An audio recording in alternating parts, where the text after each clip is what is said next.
नमस्ते दोस्तों, 18 song of God में आपका स्वागत है।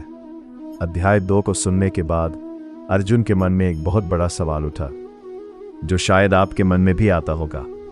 अर्जुन ने कहा, हे केशव, अगर ज्ञान प्राप्त करना कर्म करने से बेहतर है तो आप मुझे इस भयानक युद्ध में क्यों लगा रहे हैं? आपकी बातों से मेरी बुद्धि भ्रमित हो रही है।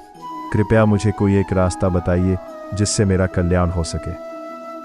श्री कृष्ण बड़ी सहजता से उत्तर देते हैं, हे अर्जुन, इस दुनिया में 2 तरह के रास्ते बताए गए हैं। एक सांख्य योग ज्ञान का मार्ग और दूसरा कर्म योग निस्वार्थ सेवा का मार्ग। लेकिन याद रखना, कोई भी व्यक्ति सिर्फ कर्मों को त्याग कर यानी काम छोड़कर सिद्धि प्राप्त नहीं कर सकता।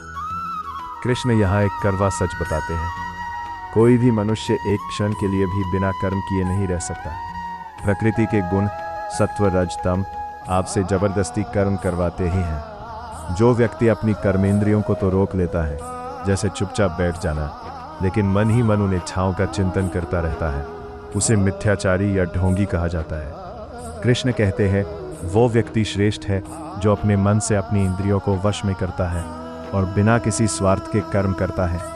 अर्जुन, तुम अपना नियत कर्म करो, क्योंकि कर्म न करने से श्रेष्ठ कर्म करना है।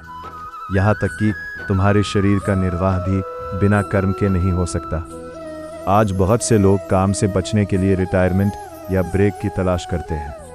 कृष्ण कहते हैं कि बाहर से शांत बैठना काफ़ी नहीं है। अगर आपका दिमाग अंदर ही अंदर ऑफिस के काम या भविष्य की चिंताओं में उलझा है, तो आप वास्तव में आराम नहीं कर रहे। असली आराम काम छोड़ने में नहीं, बल्कि मन को वश में करने में है। माइंडफुलनेस का अभ्यास करें ताकि आप जो काम करें उसमें आपका मन शांत रहे। आजकल दिखावे का दौर है।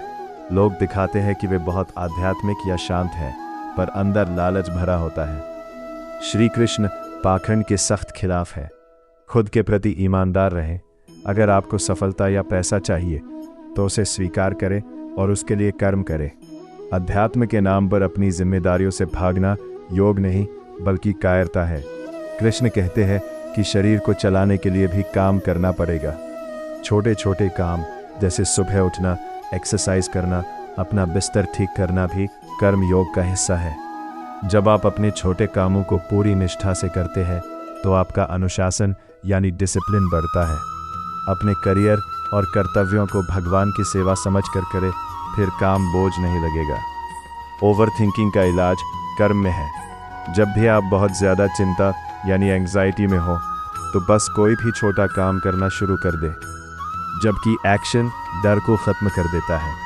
कृष्ण का संदेश साफ है, गेट टू वर्क, नौकरी और जिम्मेदारी से ना भागे। कई बार हमें लगता है कि हमारा काम आध्यात्मिक नहीं है। श्री कृष्ण कहते हैं कि हर वो काम जो ईमानदारी और बिना स्वार्थ के किया जाए वो आध्यात्मिक है। आपकी ऑफिस डेस्क ही आपका मंदिर है। अध्याय 3 का यह शुरुआती हिस्सा उन लोगों के लिए सबसे बड़ी सीख है जो वर्क लाइफ बैलेंस की तलाश में है, या जिन्हें लगता है कि आध्यात्मिक होने का मतलब सब कुछ छोड़ देना है। श्लोक 8 में कृष्ण कहते हैं, नियतम कुरु कर्मत्वम कर्म ज्यायो ह्य कर्मणः। कर्म न करने से श्रेष्ठ है कि तुम अपना कर्तव्य करो।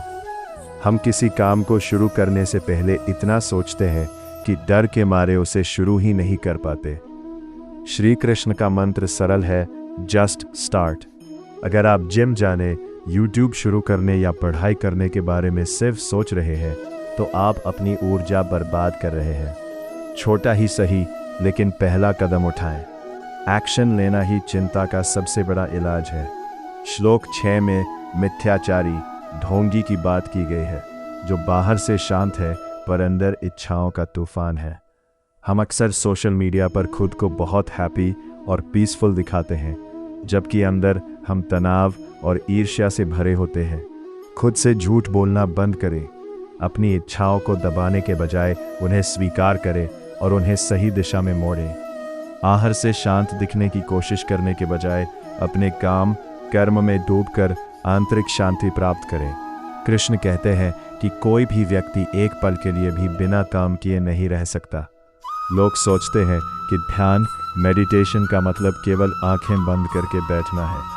कृष्ण हमें कर्म योगा सिखा रहे हैं, जिसका मतलब है अपने काम को ही ध्यान बना लेना। यदि आप कोडिंग कर रहे हैं, खाना बना रहे हैं या गाड़ी चला रहे हैं तो उस काम में पूरी तरह डूब जाना ही योग है। इसे आज की भाषा में फ्लो स्टेट कहते हैं। कृष्ण कहते हैं कि बिना कर्म के शरीर का निर्वाह भी संभव नहीं है। आज की सुस्त जीवन शैली डिप्रेशन का एक बड़ा कारण है। अपने शरीर को एक्टिव रखें। जब आप शारीरिक रूप से कर्म करते हैं, एक्सरसाइज, हाउस चोर्स, वर्क, तो आपका दिमाग अपने आप बेहतर महसूस करता है। आलस्य को अध्यात्म समझने की भूल ना करें। सक्रियता ही जीवन है। दोस्तों, कल्पना कीजिए कि एक कार का इंजन चालू है लेकिन गियर न्यूट्रल पर है। क्या होगा? कार कहीं नहीं जाएगी, बस पेट्रोल जलता रहेगा और इंजन गर्म होकर खराब हो जाएगा। हमारा ओवर थिंकिंग वाला दिमाग भी वैसा ही है। अगर आप कर्म का गियर नहीं डालेंगे तो आपकी मानसिक ऊर्जा जलती रहेगी और आप बर्नआउट महसूस करेंगे। श्री कृष्ण कहते हैं, गियर डालो और आगे बढ़ो, क्योंकि ठहरना ही सड़ना है। अगले भाग में हम जानेंगे यज्ञ का रहस्य, कैसे हमारा हर काम प्रकृति के साथ एक लेन देन है। जुड़िए पार्ट 2 में। अगर आपको यह वीडियो उपयोगी लगा तो इसे शेयर करें और 18 सॉन्ग ऑफ गॉड को सब्सक्राइब करना ना भूलें। जय श्री कृष्ण।